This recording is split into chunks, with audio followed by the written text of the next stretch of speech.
Hey everybody, welcome back to another episode on All Things Sky Blues on the finished article. Yes, that's right. I'm your host, Shaz. I'm back with another episode with my boy Rich, who I'm going to bring on in a few minutes, and we're going to be talking all things Sky Blues today. But you know what? We can't start this show without doing the intros. So before we kick off, please leave a like, subscribe, and share this channel. We are the show that produces content for our fans. So please leave a like, subscribe, and share this podcast. But without further ado, let me bring my main man on. Rich, how you doing, mate? You right? I'm good, thank you. How are you? Yeah, I can definitely tell you're a lot better after yesterday's result. But we'll get onto that in a few seconds. So, guys, as we mentioned, as you can see in the title above, we're going to review the Millwall game that was last night. McFadz signed a new contract extension, which you're going to talk about. And then the key question, I know Rich loves to talk about this every season. Are we now safe now that we've hit the 40-point mark? But I know Rich has got a lot to say. But you know what? Without further ado, let's go, Rich. What are your thoughts on the game last night? I take it you went. Yeah, I did go last night, and have to say it was very close to being the complete performance from City. I'd say at least six of our players probably had either the best game I've ever seen them have for us, or the best in a long time. Because we were in complete control of the game. For most of it anyway. Created chances. Defended well, looked solid at the back. Probably the only negative I would say is first half probably took a few too many touches around the box, but overall it was a What's your take on the lineup? So obviously Ben Sheep was out. I know we messaged earlier during the day. So Ben Sheep was out. I know that Palmer came in, had a pretty good game, but and obviously McFadz, I think played as well. What were your thoughts on the lineup and how we you started know out? what I thought. Josh Eccles came in and did a great job as a holding midfielder. Hmm. Kelsey Palmer, and I say this every week, he's just getting better and better all the time. And some of his link-up play with Gyökeres was absolutely outstanding in the first half. He just covered so much ground. The back two, McFadz and McNully, again, it's just great to actually see some decent centre backs after Yeah, I think the Christmas. didn't we get him from Man City? Is he on loan from Man City, right? No, you'll think he's from Burnley. Okay, my bad. Yeah, so he's the centre back from Burnley who can't find his way in because Burnley are smashing it at the top of the league. But less about Burnley. Norton Cuffy had probably his best game yet for us. Yeah, I watched the game on Sky because they had on Sky Arena. So I watched it on there. I mean, for me, like you said, Casey Palmer seems to be getting better and better every single game. I think you know what everyone that was saying at Bristol City that was saying that he wasn't that good. I don't think they got to see his full talents. I thought last night he seemed to come in his own. And to be fair, he's covering for the loss of O'Hare quite well. Obviously, I know he's not an exact replacement for O'Hare, but he's got qualities that O'Hare has that probably got a better shot on him than O'Hare. I thought Gyökeres last night. Not that we should be surprised because we're seeing it week in, week out from him, but absolute different class. Millwall just couldn't deal with him. Their number 5 got a yellow card in the first half for they were tugging his shirt, fouling him, but ultimately they just couldn't deal with him, and it was a wonderful goal that won us the game. Absolutely. What did you make of his goal? I mean, do you reckon that's one a contender for goal of the season? Yeah, well, it was similar to Hamer's goal against Huddersfield a few weeks ago. Just how you could tell he meant it as well. That's the thing. No, exactly. Yeah, and I think from what we're seeing, Gyökeres. I mean, I watched the goal back. I can't stop watching it. Actually, I watched the way he held the defense off and then cut inside and took a shot. To be fair, he could have easily had a hat trick last night. I think Casey Palmer put him in for a chance in the first half as well that was blocked away. So he had a decent game. I thought Hamer had a good game as well. Yeah. I know Robbie. I didn't think it was one of Hamer's better games last night. Well, not his better games, but I mean, to be fair, I mean, he's allowed to have peaks and troughs. Oh, absolutely. As long as he's better than Jamie Allen, then that's the main thing. Yeah, Jamie Allen perhaps needs a break. Yeah, I think Jamie Allen is one that is going to struggle. I don't know. I just don't think he's cut out for first team. I know Ben loves him, but for me, he worked hard enough, but I don't know. I think I'd say everyone had a good game, except for I'd say it wasn't Hamer's best game and it wasn't Jamie Allen's best game. I mean, Hamer did have that free kick that went just wide, but probably looked a lot closer than it was. But overall, I'd say, as I said at the start, very close to being a complete performance. Last 20 minutes or so, or after we scored, basically, it was a bit backs against the walls. I think we possibly, with the lack of depth we've got on the subs bench, we probably tired a bit. But again, great goal line clearance from McNully. And again, absolutely. It was heroic. If you look at the signings we made in January, I think our bench is has got a lot more healthy competition now. I mean, when you and me went to Burnley away, was it I think almost a month ago now?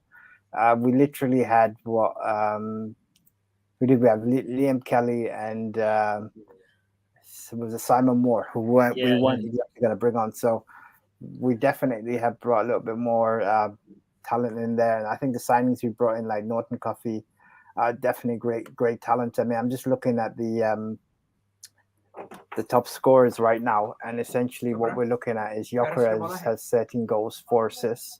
I think to be fair, if he got a bit more support, he's definitely on for essentially being one of the leading scorers. Well, he's second behind for the division, isn't he? Behind, absolutely, yes. He's second behind, and I think he's only going to improve it as the season goes on.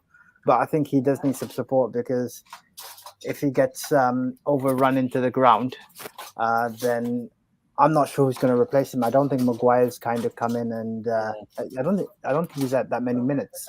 Godin's picked up another injury. I think Matt Robbins took responsibility for it. He said he probably wasn't ready for did he play to start? Did he play the full 90 against Luton, or did he get substituted? No, he played the full game, I think. He said I think he said he brought him back possibly too soon. He wasn't ready for the full 90, but we needed him. Yeah, he's been out for 3 months. But before we carry on, we've got some comments on the chat from Darren. Much appreciated. I know he's busy tonight. So Darren says, I thought the referee was the best we've had this season at the CBS. The ref against Luton should be sacked. Why doesn't Robbins make the subs earlier if we can see players are tiring? Valid comment, my friend. Yeah. I think me and Richard have this discussion many a time. I think the problem is we've just said that there's a lack of talent, the lack of options. For me, I mean, you got Kelly on and got Burrows on right towards the end, but absolutely agree. And bringing on a couple of comments. Darren says, "Oh, thank you for correcting us. Gooden, I think it means Godin. Right. Godin came off Walker against Luton. What has happened to Walker? I don't rate the guy. I think you need to sell him. If you drop down a division, he's done it before in League One, scored goals for Lincoln, but perhaps League One was his level. I didn't go to the Luton game. I didn't go to myself, but I've seen the replay of the sending off, and tad unlucky because I don't think there's any intent. I think he was just going for the shot and collided. Well, just took the player out by accident, but already on a yellow card. So yeah, I have to say, I watched it back. I've seen red cards given for a lot worse. Or as we like talking about, VAR has been the center of controversy this week. I know not in the Championship, but in the Premier League, where there have been a number of dubious decisions made. I mean, Rich, let's talk about that. It almost makes me not want to get promoted. Not quite, but What? Just because of the injustice VAR would cause Yeah. cause the team. That's an interesting one. I mean, I've heard rumors. I don't know what your thoughts are, but I've heard rumors that thinking of introducing it into the championship. Apparently, there's been rumors of it going to be trialed. I'm not sure from when, but that'd be interesting if it did happen. It might make Rich's experience a bit more painful. If it's not my team playing any game with VAR, I'm not interested. I'd rather go up the park and watch a Sunday League game. Rich, as always. Yeah, no, appreciate your comments, Dan. Thank you very much for tuning in, as always. I know you're busy at work tonight, so really appreciate you tuning in on your break. But yeah, let's carry on, Rich. So, I mean, Gyökeres got a great goal, and I think we defended quite well because, correct me if I'm wrong, Millwall have scored half of their goals through free kicks or set plays. So Robin set the team up well to deal with that. And I think I can't remember Wilson having any much to do at all. Like, certainly in the first half, I'd say second half after we scored, we were on the back foot a bit. But like I said, I don't really remember him making a save. Actually, the interesting stat, and I know I'm surprised you haven't called it out, but last night was Wilson's 13th clean sheet of the season. 13 or 14? 14. Yes, so one of the, I can't remember. Yeah, I mean, he's on course for the Golden Glove, which is what you get for most clean sheets. And he's played less games than a lot of the keepers because he wasn't playing at the start of the season. All right, so let me ask you this question, your favorite question, because I know this is always a debate or topic about how good he actually is. But in the summer, would you keep him or would you sell him or get another goalkeeper? Well, he's signed a new contract now, hasn't he? It's funny because it's like start of the season. I remember I was playing Middlesbrough at home, and I think we won 1-0. He kept a clean sheet. And I thought, yeah, he's kept a clean sheet, but he looks a bit shaky. I thought he was probably lucky that day to keep a clean sheet. And there's a few games like that where he was keeping a clean sheet without filling me with confidence. But well, he's gone and kept 14 now, so at some point you have to just acknowledge that he's doing a good job. Acknowledge Shaz's favorite word. If you watch wrestling, he likes following the tribal chief. So are we actually going to acknowledge the tribal chief that is Ben Wilson? Ooh, contentious debate. So Rich, let me bring you on to another topic. Actually, I'll bring up the screen actually, so that everyone can see what we're looking at. Give me a sec. Here we go.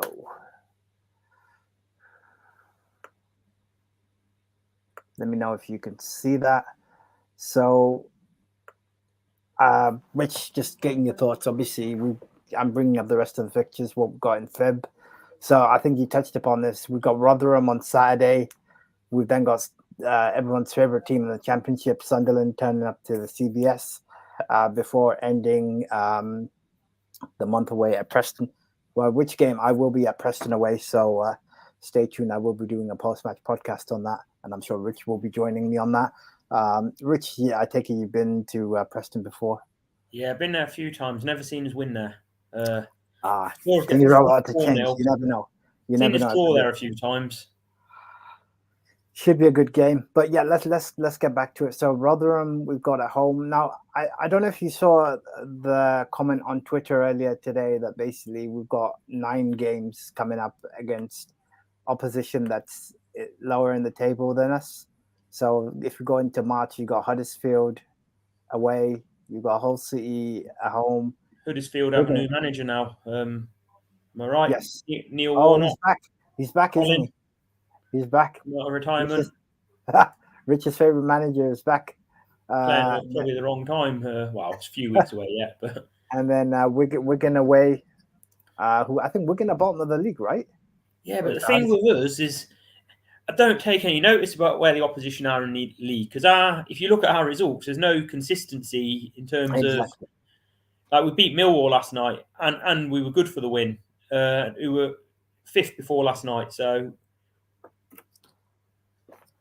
Yeah, that's my point. So obviously going on, just as confident going into games against the top sides as I am teams near the bottom. But that's a valid point, Rich. So if you look at the last game, obviously on there is Blackpool, which Rich is going to. But yeah, before I bring that screen back up, That's a valid point raised, Richard. I think we need to talk about it. So I saw a comment on Twitter basically showing those 9 games that I brought up, and essentially people were saying the question was how many points can we get from those, and I said, guys, I think realistically you got to be careful because I think we play well as underdogs, but when you make us favorites or when we play teams that are lower down in the table, we seem to struggle a lot. I think Swansea being the only game was a Swansea that were below us that we kind of threw away a 3-goal lead. But I think generally we tend to struggle. I mean, any thoughts on that, Rich? Yeah, it's just always been the way, and I don't think it's just us. I think that it's a championship in general. Anyone can beat anyone. Yeah, no, absolutely. Look how close the table is. Before the Huddersfield game a few weeks ago, we were talking, saying if we lose this, we could be in a bit of trouble. And then we won that game. Since then, we've only had, a win, a draw, and a defeat.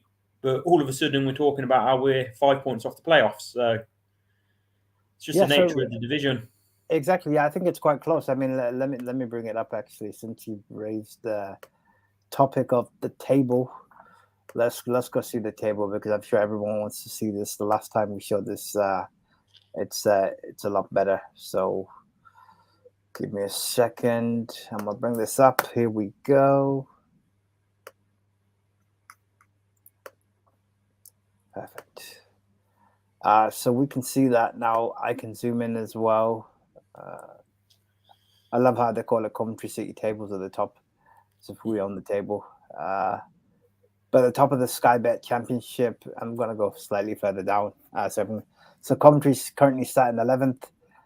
We are currently, 5 points outside of the playoffs. Look at Watford. They're 47 points, but their last 5 games, 4 of them have been draws with a loss. So I'm surprised. Teams have been further away from the playoffs than we are at this stage of the season and gone on to win promotion before. I'm not saying it's going to happen for us, but I mean, realistically, that's not a bad position to find yourself at this stage of the season. And if you go to the bottom, I'm going to bring it to the bottom like that.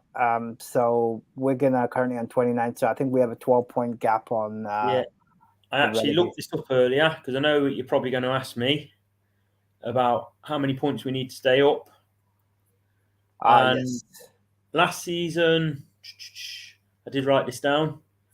Yeah, last season we would have stayed up on 38 points. So we're on more points now than what 4th from bottom finished on last season. Nice. However, there were 2 teams with points deductions.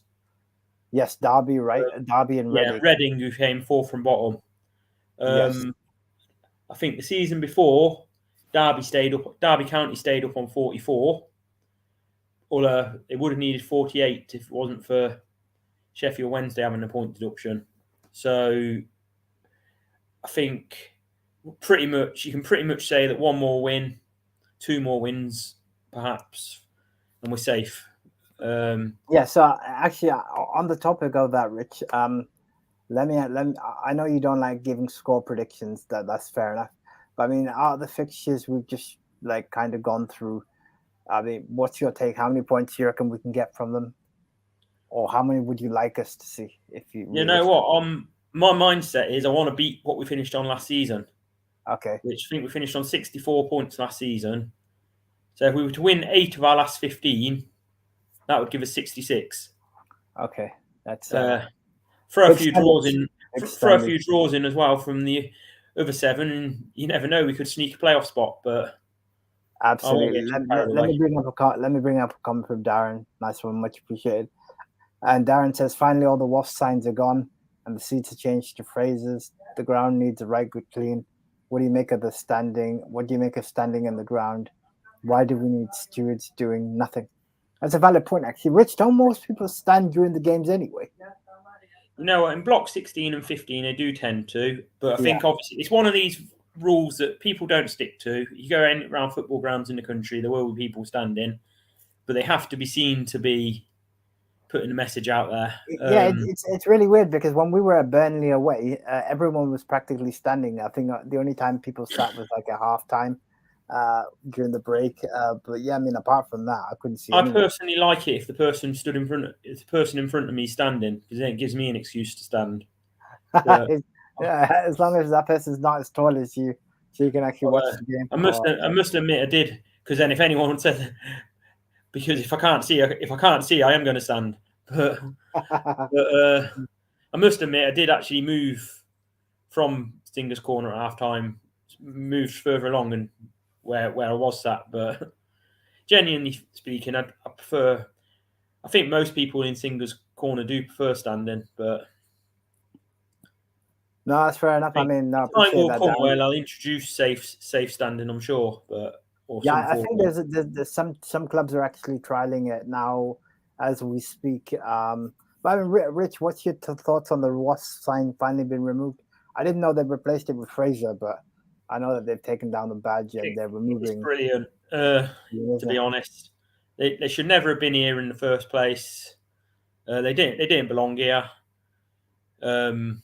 Very few people wanted them here. So yeah, good riddance to them. Yeah, no, it's good to see the stadium being restored back to its former glories. And then I think the other part of the comment that Darren mentioned was, And what do you great mean? Why Coventry do? Club doing so well as well in the Championship. Oh yes, they are absolutely. And ironically, they'll be playing next season. They'll be playing against the new version of Wasps. Oh, interesting. Can you really call them the same club if they've gone and moved to Solihull or Timbuktu or wherever? I don't know, but you call them the Solihull Wasps.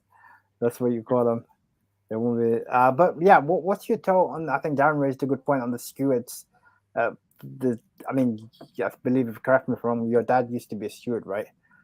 Yeah, well, a few seasons ago, packed in a few years ago, but yeah, interesting. No, I appreciate your comments, Darren. But yeah, anyway, getting back to what we were saying. So, Rich reckons was it 8 wins out of 15? Gets us to 66. I could see that happening, and I'd like to see it happen though. I love it. I didn't hear the comments myself. I think weren't there fans forum last week? Doug King and Mark Robbins attended. Yeah, I heard about that. Mark Robbins, I don't know the exact quote, but didn't he say something along the lines of it's his intention to manage us in the Premier League, and he doesn't intend to leave the club until he does. No, I heard that as well. I think you know what he's building a project. I think he feels bad because last time he didn't kind of finish the job. But I said this. I keep saying this, Rich. The fact is that he took over when we were just about relegated. Obviously, we won the Checkatrade trophy. We went to League Two, won promotion. There's 2 seasons in League One. The second, which we ended up being given the championship due to points per game, but we were going to win it anyway. And I remember the final game before everything got called up was beating Sunderland at home. I said, yeah, St Andrews, yeah, Sunderland at home. We love to see it. And then obviously the 3 seasons in the championship, I think we progressively improved. Definitely going in the right direction. For Robbins to come out and say that, though, he's never been one to make outrageous statements. He's always been quite a realist in his interviews.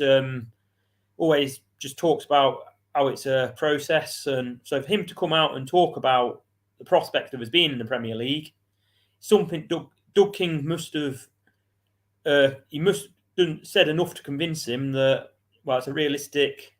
We're on the right track. Yeah, I think we've seen that ourselves, right? Even with some of the games that we've lost or where we've thrown away points, and I know it's so subject, but we have shown signs of improvement. I guess it's just to get the finished product done, or to say the finished article.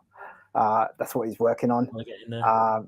But yeah, I mean, I think it's exciting times. I think AD Vivish by his side, he's attracting a lot of the Chelsea lot to come over and try. But yeah, Robbins. I can't fault the guy. I don't think you can find another manager that could do a better job. So long may it continue. But anyway, let's move on to more pressing topic. Obviously, we also mentioned that McFadz is staying. What are your thoughts on that, Rich? Yeah, I mean, wow, I never really knew how much we'd miss him until these last few weeks without him. Because Yeah, wow, I think against Norwich, against I said this all along that you lack leaders in the team. You need to have players that can like assemble like sides and make them, just keep calm, because I think his presence at the back has calmed us right down. I hope he stays fit now between now and the end of the season, because if he does, then I think big things are on the horizon. I mean, obviously McNully's coming and doing a good job as well, and Doyle as well. So it isn't just a one-man show at the back, but yeah, having McFadz back's it's made a huge difference, and I'm glad he's been given a 1-year extension. Yeah, no, absolutely. And how old is he now, by the way? Was it 36, 35, 36? I can't remember. Yeah, I think 36, I think. Yeah, how many more seasons do you reckon we'll get out of him? Because at some point we're going to need to find. It might just be the one season, but who knows? He's probably at an age where he'll get given rolling contracts now. Do you reckon he'll move into the management into the club's management? Who knows? I mean, and obviously Michael Rose and Panzo, they weren't in great form, neither of them, to be honest. Over the in January, so again. Panzo's on loan from Forest, isn't he? So I think he goes. Is he on loan? Yeah. Yeah, he's on the season loan. Although I very much doubt he's getting into their side. The amount of players they bought, I doubt anyone managed to find time to get a game. But yeah, no, it's great to see McFadz. I mean, is there anyone else you think that we need to let go, keep from the current squad? Well, okay, let me throw some names to you. Matty Godden. Matty Godden, the issue there is obviously he's never fit. When he plays, he scores. Scores per game ratio is as good as anyone, but he just gets so many little niggling injuries that will just keep him out. So, how long has he got on his contract? I'm not entirely sure. I think it's coming to an end pretty soon. I'm not sure. I need to check that. When he's fit and playing, he can do a job. But has he just been injured from this season? Because was it last season or the season before? He's playing quite consistently. You know what? Since we signed him, he's had a lot of not long-term injuries, but a lot of niggling injuries that will just keep him out the odd game here and there. But in League One, he was that good for that level that even missing games, he'd still get 15 goals a season. But yeah, not true. Okay, next name, Dabo. Oh, that's a tough one, actually. Is he injured at the moment? I think he is, yeah. It might be his time maybe up, to be honest. A lot depends on what division we're in next season, presuming we're still going to be in the Championship. I think realistically we'll probably be in the Championship. I mean, unless we go on like a crazy run and win 18 out of 18, which you never know. I wouldn't put it past Mark Robbins. But the squad depth, squad depth will play a key, because, as Rich mentioned, I know you mentioned at the start of the show, we don't really have a big squad. I think Maguire needs to come in and chip in with a few goals. I can't see him. I think he'll just be one that will keep till the end of the season. Well, have we not signed him on a permanent, or is it just he's just on a contract till the end of the season? I think he's more cover than anything else. But okay. That's the problem. I think the performance last night, that 11 we put out last night, can't fault them. I know we said Jamie Allen and Hamer didn't have great games, but at the end of the day, Hamer belongs in a top half Championship team, no doubt about that. So, what you mean the one he's currently at, right? Absolutely. That's what I was going to say. So forget last night. Like that 11, no problem with them. I'm happy for them all to stay. But fair enough. Nice. Yeah, it's the depth we're lacking. Exactly. We've got a comment here from Darren. I know you can relate. Like Rich said, CV Darby coming. Oh, absolutely. I bet you're buzzing for that one, aren't you, Shazad? I knew you were going to say Derby, Coventry Sphinx versus Coventry City in the Birmingham Senior Cup quarter-final. Are you going to that, Rich? I'm hoping it'll only be a £5 to get in. Because I know Hales, Coventry Sphinx versus Hales Owen last night was only a £5. When is it? I'm not sure. They haven't announced a date. Because I know I actually looked up that score this morning. It said Hales Owen had won 6-3. So I thought, it'd be going to Hales Owen for a bit of karaoke in the George, which is a local pub in that village or town. But stay tuned, everybody. Rich is going to update this next on the next podcast. That's definitely. Then I looked at Twitter and apparently that was a mistake. So, Rich, we love to see it, mate. I'm glad it's Coventry Sphinx. Hales Owen really is a dump. I went there for a friendly years ago, and nice one, Darren. Thanks for the comment. Obviously, just before we wrap up, Rich, let me get your thoughts ahead of the weekend's game against Rotherham. Any thoughts? Well, it's one we're capable of winning. But have we actually won at Rotherham away? Yes, we have, haven't we? Have we won there? Yes. Or we drew them earlier in the season? I think the first season we played them, Ostergaard. Was it Ostergaard? Oh, yeah, of course we beat them. Rotherham away. Yes. The Ostergaard moment. One of the greatest moments of the first season back in Championship. I heard he's doing well at Napoli. He's definitely going places. That guy. No, good. As always, that's what we have. And obviously, Rich's favorite topic, the 40-point mark has been hit, 42. Rich has said he wants to see another 8 wins. So let's clip that. We're going to come back to this podcast in a couple of weeks and see how we're getting on with that. But Rich, thank you very much for joining us today. Thank you very much for tuning in. I appreciate the comments from Darren. Appreciate you leaving the comments, even though you couldn't join us. But guys, stay tuned. Hopefully, we will be back with more content on All Things Sky Blues, hopefully over the weekend, if not early next week. The next podcast will be a wrestling one this weekend, which is covering the Eliminations Chamber, so stay tuned. You can see my Twitter handle there below, so if you need to reach out to me there. And I know Rich has a Twitter handle, but I'll let Rich disclose that or share that. So if you need to reach out to either of us, want to come on the show or share any content, let us know. But guys, have a good evening, stay safe, and until next time, play up Sky Blues. Play up Sky Blues.